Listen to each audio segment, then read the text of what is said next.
का व्रत आया तो भाई बोला कि बहन आओ भोजन करें। बहन बोली कि आज करवा चौथ का व्रत है, चांद उगने पर ही खाऊंगी। तब भाइयों ने सोचा कि चांद उगने तक बहन भूखी रहेगी तो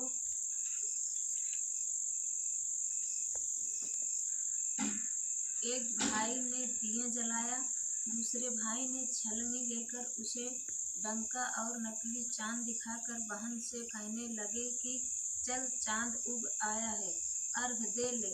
बहन अपनी भाभियों से कहने लगी कि चलो अर्घ दें, तो भाभियां बोली तुम्हारा चांद उगा होगा, हमारा चांद तो रात को उगेगा।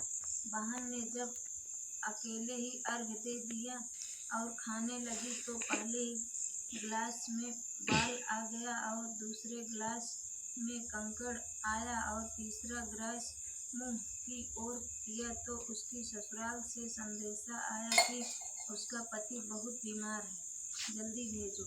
माँ ने जब लड़की को विदा किया तो कहा सुहाग का आशीष दे तो उसके पल्ले में गांठ लगाकर उसे कुछ रुपए देना। बहन जब भाइयों से विदा हुई तो रास्ते में जो भी मिला उसने यही आशीष दिया कि तुम 7 भाइयों की बहन, तुम्हारे भाई सुखी रहे और तुम उनका सुख देखो। सुहाग का आशीष किसी ने भी नहीं दिया। जब वह ससुराल पहुंची तो दरवाजे पर उसकी छोटी ननद खड़ी थी। वह उसके भी पाँव लगी तो उसने कहा कि सुहागिन रहो, सपूती हो। तो उसने यह सुनकर पल्ले में गांठ बांध दी और ननद को सोने का सिक्का दिया। तब भीतर गई तो सास ने कहा कि पति धरती पर पड़ा है, तो वह उसके पास जाकर उसकी सेवा करने के लिए बैठ गई। बाद में सास ने दासी के हाथ बची खुची रोटी भेज दी। इस प्रकार से समय बीतते बीतते मार्गशीर्ष की चौथ आई तो चौथ माता बोली करवा ले भाइयों की प्यारी करवा ले। लेकिन जब उसे चौथ माता नहीं दिखलाई दी तो वह बोली हे माता, आपने मुझे उजाड़ा तो आप ही मेरा उद्धार करोगे, आपको मेरा सुहाग देना पड़ेगा। तब उस चौथ माता ने बताया कि पौष की चौथ आएगी, वह मेरे से बड़ी हैं, उसे ही सब कहना, वही तुम्हारा सुहाग वापस देंगे। पौष की चौथ आकर चली गई, माघ की चौथ आकर चली गई, फागुन की आकर चली गई, चैत्र बैसाख जेठ आषाढ़ और श्रावण भादों की सभी चौथ आई और यही कहकर चली गई कि आगे वाली को कहना। असौज की चौथ आई तो उसने बताया कि तुम पर कार्तिक की चौथ नाराज है, उसी ने तुम्हारा सुहाग लिया है, वही वापस कर सकते हैं। बताकर वह भी चली गई। जब कार्तिक की चौथ आई तो वह गुस्से से की प्यारी करवा ले, दिन में चांद उगानी करवा ले, व्रत खंडन करने वाली करवा ले, भूखी करवा ले। तो यह सुनकर वह चौथ माता को देखकर उसके पांव पकड़कर गिड़गिड़ाने लगी, हे चौथ माता, मेरा सुहाग तुम्हारे हाथों में है, आप ही मुझे सुहागिन करें। तो माता बोली पापी हत्यारी, मेरे पांव पकड़कर क्यों बैठ गए। तब वह बोली कि जो मुझसे भूल हुई उसे क्षमा कर दो, अब भूल नहीं करूँगी। तो चौथ माता ने प्रसन्न होकर आँखों से काजल, नाखूनों से मेहंदी और टीके में से रोली लेकर छोटी उंगली से उसके आधे पर छींटा दिया तो वह उठकर बैठ गया और बोला कि आज मैं बहुत सोया। वह बोली क्या सोए, मुझे तो 12 महीने हो गए, अब जाकर चौथ माता ने मेरा सुहाग लौटाया। तब उसने कहा कि जल्दी से माता का पूजन करो। जब चौथ की कहानी सुनी, करवा का पूजन किया तो प्रसाद खाकर दोनों पति पत्नी चौपड़ खेलने बैठ गए। नीचे से दासी आई, उसने उन दोनों को चौपड़ पासे खेलते देखा तो उसने सासू जी को जाकर बताया। तब से सारे गांव में यह बात प्रसिद्ध होती गई कि सब स्त्रियों चौथ का व्रत करें तो सुहाग अटल रहेगा। जिस तरह से साहूकार की बेटी का सुहाग दिया, उसी तरह से चौथ माता सबको सुहागिन रखें। यही करवा चौथ के उपवास की सनातन महिमा है। अति प्राचीन काल की बात है। एक बार पांडु पुत्र अर्जुन तप करने के लिए नीलगिरी पर्वत पर चले गए। इधर पांडवों पर अनेक मुसीबतें पहले से ही थी। इससे द्रौपदी ने शोक विहल हो कृष्ण की आराधना की। कृष्ण उपस्थित हुए और पूछा, कहो क्या कष्ट है तुम्हें प्रभु? द्रौपदी ने हाथ जोड़कर कहा, मुझे क्या कष्ट है, आप तो स्वयं जानते हैं, आप तो अंतर्यामी हैं। मुझे कष्टों के बोझ से विहल कर दिया है। क्या कोई ऐसा उपाय है जिससे इन कष्टों से छुटकारा मिल सके? तुम्हारा प्रश्न अति उत्तम है द्रौपदी। कृष्ण मुस्कुराकर बोले, प्रभु फिर मुझ दुख नारी का कष्ट दूर करने का उपाय बताइए। द्रौपदी ने पूछा। यही प्रश्न एक बार पार्वती जी ने शिवा जी से कर दिया था। तब श्री शिव जी ने करवा चौथ का विधान बताया था। फिर प्रभु करवा चौथ की कहानी मुझे भी दीजिए और उसकी कथा कहिए। तब कृष्ण ने एक पल सोचने के बाद कहा, दुख सुख जो सांसारिक माना जाता है, प्राणी उसमें सदा ही लिप्त रहता है। मैं तुम्हें प्राचीन काल में गुणी विद्वान धर्मपरायण एक ब्राह्मण रहता था। उसके 4 पुत्र तथा एक किया। इससे उसके स्नेही भाइयों ने छल से पीपल की आड़ में कृत्रिम चंद्रमा बनाकर दिखा दिया। लड़की ने अर्घ दे भोजन कर लिया। भोजन करते ही उसके पति ही हृदय गति बंद हो गई। इससे दुखी हो उसने अन्न जल त्याग दिया। उसी रात्रि में इंद्राणी भूमि विचरण करने आई। ब्राह्मण पुत्री ने उससे अपने दुख का कारण पूछा।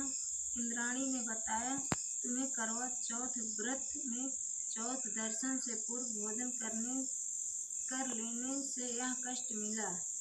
तब उस लड़की ने अंजलि बांधने विनय की कि इससे मुक्त होने का कोई उपाय बताइए। इस पर इंद्राणी ने कहा, यदि तुम विधि पूर्वक अग्नि करवा चौथ का व्रत करो तो तुम्हारे पति पुनर्जीवित हो जाएंगे।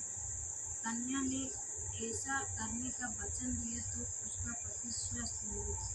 इस पर उस कन्या ने वर्ष भर प्रत्येक चतुर्थी का व्रत किया और अत्यंत अखंड सुहाग प्राप्त हुआ। श्री कृष्ण ने कहा, हे द्रौपदी, यदि तुम इस व्रत को करोगी तो तुम्हारे सभी संकट टल जाएंगे। इस प्रकार द्रौपदी ने यह व्रत किया और पांडवों से प्रकार सौभाग्य पुत्र पौत्रादि और धन धान्य की इच्छुक स्त्रियों को यह व्रत विधि पूर्वक करना चाहिए। इस व्रत में भगवान शंकर की आरती की जाती है। एक ब्राह्मण परिवार में 7 बहनें थीं। 6 बहनों के मायके वाले बहुत अमीर थे। इसी कारण ससुराल में उनका बड़ा मान था, परंतु छोटी के मायके में कोई न था। वह घर का सारा काम काज करती, सबकी सेवा करती, पर कोई भी उससे प्यार नहीं करता। सभी धुतकारते रहते। त्योहारों पर भी तीज त्योहारों पर भी जब उसके मायके से कोई न आता तो वह बहुत दुखी होती। हर वर्ष की तरह इस वर्ष भी करवा चौथ का व्रत आया। अन्य बहुओं के मायके से उनके छोटे भाई करवा लेकर आए, पर छोटी के मायके में यदि कोई होता तो करवा भी लाता। सास भी छोटी को ही खरी खोटी सुना रही थी। वह दुखी हो घर से निकल पड़ी और जंगल में जाकर रोने लगी।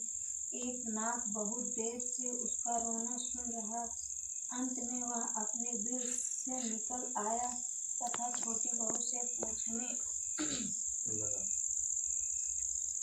लगा, बेटी क्या बात है? मेरा कोई भाई नहीं है। यदि मेरा कोई भाई होता तो आज जरूर करवा लेकर आता। नाग को छोटी बहू पर दया आई। नाग ने कहा, बेटी तुम घर चलो, मैं अभी करवा लेकर आता हूँ। थोड़ी देर बाद नाग ससुराल पहुँचा। ससुराल वाले इतना सामान देकर चकित हो गए। सास भी प्रसन्न हो गई। सास ने प्रसन्न मन से छोटी बहू को नाग देवता के साथ भेज दिया। नाग देवता ने छोटी बहू को अपना सारा महल दिखाया और कहा, जितने दिन चाहो आराम से रहो, मन चाहा खाओ, मन चाहा पहनो, पर एक बात याद रखना, सामने रखी नाद कभी मत खोलना। छोटी बहू सारा समय महल में आराम से काटती, पर नाद के बारे में उसकी उत्सुकता बढ़ती जाती। एक दिन जब घर में कोई न था, उसने नाद को उठाकर देखा तो हजारों छोटे छोटे सांप के बच्चे इधर उधर रेंगने लगे। उसने जल्दी ही नाद ढक दी। जल्दी में एक सांप की पूंछ नाग के नीचे आकर कट गई। सांप को नाग के आने पर छोटी ने अपनी गलती स्वीकार कर ली। नाग ने भी उसे क्षमा कर दिया। जब छोटी ने ससुराल जाने की इच्छा की तो आज देकर विदा किया। छोटी के ससुराल में अब उसकी बड़ी इज्जत होने लगी। जिस सांप की पूंछ कटी थी उसे सभी बंडा कहकर तंग करते। एक दिन उसने अपनी माँ से पूछा कि मेरी पूंछ कैसे कटी है। माँ ने कहा कि छोटी बहू ने नाद उठाने और जल्दी में रखने में ही तुम्हारी पूंछ कटी है। तो वह बोला कि मैं छोटी से बदला लूँगा। माँ के बहुत समझाने पर भी वह एक दिन चुपचाप छोटी के घर जा छुपा और मौका पाकर उसने काटने की सोचने लगा। वहाँ छोटी बहू और उसकी सास में किसी बात पर बहस हो रही थी तो छोटी कसम खाकर कह रही थी कि मैंने ऐसा नहीं किया। वह कह रही थी कि मुझे बंडा भैया से प्यारा कोई नहीं है। उन्हीं की कसम खाकर कहती हूँ कि मैंने ऐसा नहीं किया। बंडा ने जब सुना तो सोचने लगा, जो मुझसे इतना प्यार करती है मैं उसे ही काटने आया हूँ। वह चुपचाप घर चला गया। माँ ने पूछा, ले आए बहन से बदला? वह कहने लगा, माँ बहन से कैसा बदला? तभी से बंडा भाई व छोटी बहन हुए भाई प्रतिवर्ष के दिन करवा लेकर जाता। वह बहन बड़े प्यार से करवा चौथ का व्रत करती।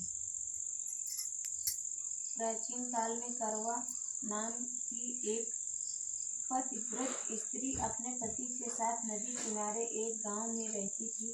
कार्तिक मास के कृष्ण पक्ष की चतुर्थी चौथ के दिन उसका पति नदी में स्नान करने के लिए गया।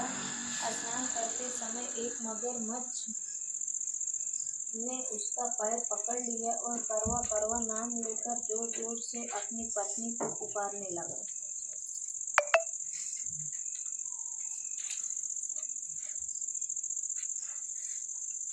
उसकी आवाज़ सुनकर उसकी पत्नी दौड़कर आई और उसने मगर को कच्चे धागे से बांध दिया। मगर को बांधकर यह अमराज को यहाँ पहुँची और अमराज से बोली, भगवान मगरमच्छ ने मेरे पति का पैर पकड़ लिया है, अतः पैर पकड़ने से अपराध में आप अपने बल से उस मगरमच्छ को नरक में ले जाओ।